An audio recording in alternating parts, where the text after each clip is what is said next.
Bonjour Caroline. Alors, ce que je disais, c'est que vous êtes une invitée qui allait nous parler de la rentrée parce que l'Université du Temps Libre fait aussi sa rentrée. Mais avant d'évoquer ces dates, parlez-moi de l'université. Au juste, c'est quoi ? C'est plus qu'une université, c'est vraiment des cours pour tout le monde. Tout à fait. Et du plaisir avant tout, c'est ça. Voilà, c'est le plaisir d'apprendre. C'est d'ailleurs le slogan de l'association qui fête ses 20 ans cette année. Et c'est une association, loi 1901, qui a été créée à l'image des structures de culture permanente qu'on voyait naître un petit peu dans toutes les grandes villes il y a une trentaine d'années, même voire 40 ans pour certaines d'entre elles, et qui permet aux gens qui ont terminé d'apprendre en fait, par le cursus scolaire normal, classique, dirons-nous, de continuer à se cultiver, à apprendre des choses, à se perfectionner. Et c'est dans cette perspective que s'est inscrite l'UTL il y a 20 ans. Et pour ça, oui, 20e anniversaire, c'est ça Oui. cette année. Hein. Oui. Et donc pour ça, pour que les gens continuent à se cultiver, il y a ce qu'on appelle des modules, des cours. C'est ça que vous proposez, comme Voilà. une université Tout à fait. basique, normale. Hein. Voilà, donc on a une palette assez généraliste, mais enfin qui est tout de même très étendue, qui va de cours d'histoire à des cours de lettres, des cours artistiques, des ateliers informatiques. C'est très, très diversifié. En fait, il y en a vraiment pour tous les goûts. On n'est pas vraiment spécialisé dans une matière ou une autre. Ça reste le plaisir d'apprendre. Alors, Caroline, la rentrée scolaire, c'était aujourd'hui pour la plupart des petits Français, des Hauts-Alpins aussi, nous y étions ce matin. La rentrée pour l'Université du Temps Libre, c'est quand ? Alors, la vraie rentrée, c'est le 14 octobre, voilà, puisque les gens sont encore justement en train de passer des vacances pour certains, ceux qui n'ont pas eu d'enfants à mettre à l'école, par exemple. Et donc là, l'emploi du temps sort la semaine prochaine. Donc, à partir de la semaine prochaine, on prend véritablement les inscriptions à nos activités pour toute l'année. Et donc, ça commence par un cours, c'est ça, d'histoire sur les évolutions de la Ve République, c'est ça, les institutions. De la Ve République, voilà, qui est une nouveauté cette année et qui intéressera, je dirais, aussi bien les étudiants pour ceux qui se préparent à des concours administratifs que les personnes d'un certain âge, comme on dit, et pour qui ça correspond à l'histoire de leur vécu. Voilà, parlez-moi un petit peu de ces personnes qui viennent à l'Université du Temps Libre. Ce sont essentiellement, on peut le dire, des personnes âgées, c'est ça, non, ou c'est du 50-50 ? Je dirais qu'il y a 50% de personnes qui sont à la retraite, qui ont par définition beaucoup de temps libre, encore qu'il faut se méfier, les retraités ont toujours beaucoup de choses à faire. Hein. Et 50% de personnes qui sont entre 40 et 60 ans, on va dire. Ce sont des gens qui, pour certains, ne travaillent pas, pour d'autres sont à temps partiel ou sont en pré-retraite. Donc, ils bénéficient de temps libre. Il faut quand même savoir qu'on a des cours de 9h le matin jusqu'à 21h le soir, ce qui permet quand même une bonne amplitude, même pour ceux qui travaillent. C'est ce qu'on expliquait avant qu'on prenne l'antenne. L'Université du Temps Libre, certes, on se cultive, mais c'est aussi un lieu de rencontre. Et ça, c'est essentiel. Oui, tout à fait. D'ailleurs, symboliquement, on va dire que l'université, c'est quand même un lieu où se croisent différentes générations. Donc, il y a les jeunes qui sont à leur formation initiale. Et puis, vous avez les gens qui sont adhérents à l'UTL, qui, eux, ont presque fini d'apprendre et pour autant continuent quand même à s'inscrire, à essayer de découvrir et comprendre mieux le monde dans lequel ils vivent. Et donc, l'année dernière, vous avez terminé l'année avec plus de 700 adhérents, c'est ça ? Oui, 740 adhérents, oui. Je crois qu'on a là atteint une vitesse de croisière malgré la présence de la crise qui a aussi touché des associations comme la nôtre, puisqu'on est arrivé quand même il y a 7-8 ans à 1000 adhérents quasiment. Oui. Hein. Et je pense que la réponse est toujours adaptée aux besoins du public. Ça change régulièrement, mais on est suffisamment à l'écoute. D'ailleurs, chaque année, les adhérents répondent à un questionnaire de satisfaction qui nous permet d'orienter le tir, comme on dit. Mais en même temps, les personnes âgées qui croisent ainsi des jeunes restent dans le circuit de l'apprentissage et je trouve que c'est bien psychologiquement aussi. Alors pour recevoir autant d'adhérents, obligatoirement, il faut des professeurs. Parlez-moi-en un petit peu. Il y a des bénévoles, il y a des personnes qui touchent aussi, qui touchent un salaire. En somme, les professeurs ont aussi, comme partout, comme dans toutes les universités, elles ont un rôle très important. C'est un rôle majeur qu'ont les enseignants dans une association comme la nôtre, puisque c'est eux qui font ce partage du savoir pour lesquels les gens viennent s'inscrire. Donc on a à peu près une quarantaine d'enseignants qui sont issus pour 80% d'entre eux de l'éducation nationale ou de l'enseignement supérieur. Certains sont bénévoles, d'autres ne le sont pas. C'est parfois une question d'âge aussi. C'est parfois une question d'effectifs aussi. Il y a des enseignants qui préfèrent enseigner une matière même un petit peu plus confidentielle, qui attire moins de monde. Ils sauront ils savent qu'ils ne seront pas payés, mais en même temps, ils font exister cette matière malgré tout encore à l'université du temps libre, comme le grec ancien, le latin, la sociologie, qui a quand même une 40aine de personnes. Cette année, le thème, c'est l'enfer. D'accord. Donc, vous imaginez comme c'est attractif. Vaste programme, l'enfer.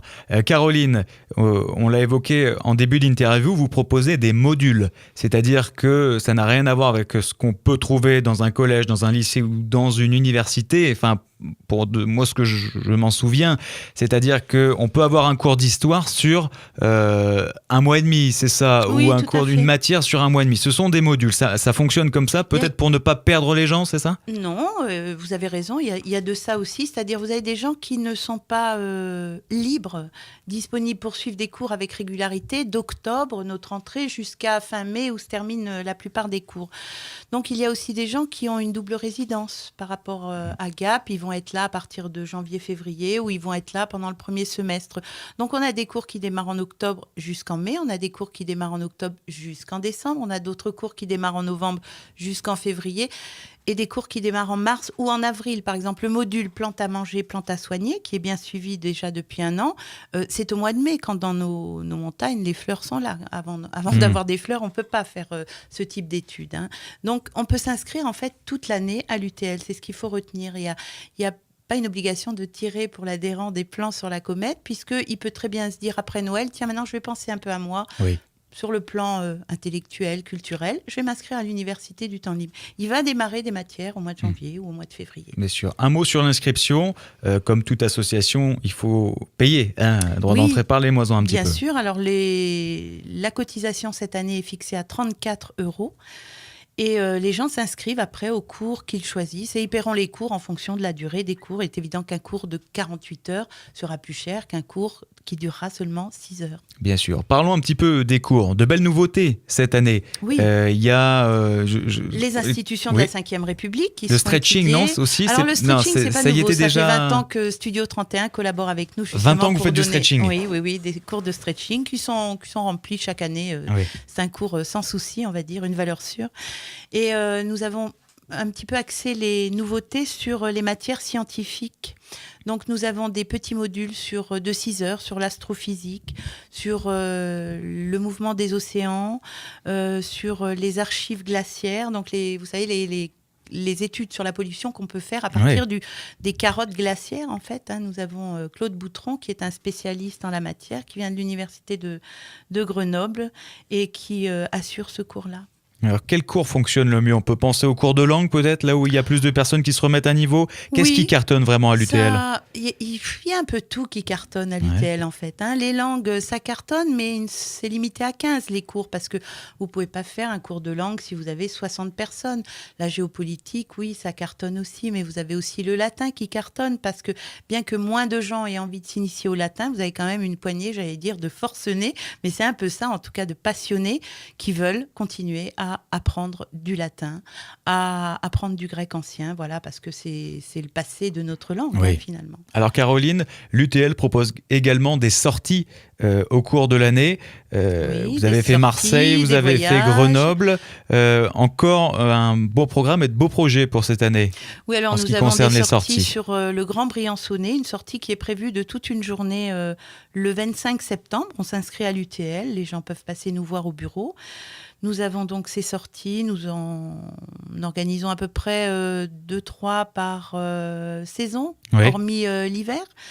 Et ce sont des sorties organisées par des enseignants spécialisés, compétents. Par exemple, la sortie sur le Grand Briançonnet est assurée par Christiane Chardon, qui est professeure agrégée d'histoire et qui travaille, entre guillemets, à l'UTL. Mais pour elle, c'est vraiment du travail quand même, depuis sa création quasiment. Donc c'est là, Caroline, lorsqu'on fait ces sorties, qu'on apprend, certes, mais aussi qu'on rencontre certaines personnes et c'est vraiment évident, les gens ils vont peut-être aussi à l'UTL, à l'université du temps libre, pour avoir de nouvelles connaissances, certes, et aussi pour rencontrer, pour éviter de se couper aussi parfois du monde, parce que y a ce problème de la solitude, on pense aux personnes âgées. C'est un bon recours, l'UTL. Oui, tout à fait, mais en même temps, c'est un endroit où les gens n'ont pas besoin d'avoir une constitution physique très élaborée. Je veux dire, c'est pas du sport, c'est pas même la gym, c'est de la gym douce. Non, il suffit simplement de se rendre là où nous avons nos bureaux à l'université, et c'est là où se déroule la plupart des cours. Donc finalement, pour les gens, c'est une manière de rencontrer d'autres gens, mus par la même ouverture d'esprit. C'est pour ça qu'ils s'inscrivent à des cours d'histoire, des cours de langue, des ateliers artistiques, parce qu'ils ont une passion commune. D'abord, c'est apprendre. Oui. 2 dernières questions, Caroline Garçon, concernant ces rendez-vous que vous proposez chaque année. On pense à la dictée, c'est ça sera encore au programme pour la rentrée 2013-2014 qui est un bel exercice par rapport à ce qu'on sait des règles d'orthographe et de grammaire, et qui aura lieu cette année le 19 octobre. C'est un samedi matin, donc les gens se retrouvent dans l'amphithéâtre de l'Université de la Méditerranée, et ils planchent pendant le temps de la dictée, et croyez-moi, c'est assez amusant à voir. Ça ne doit pas être facile. Ah oui. Ça ne doit pas être facile. Autre rendez-vous que vous proposez récurrent peut-être ? Oui, alors il y a régulièrement donc, des conférences. La première sera le 18 septembre sur l'avenir du gaz de schiste et son utilisation. C'est un problème d'actualité complètement.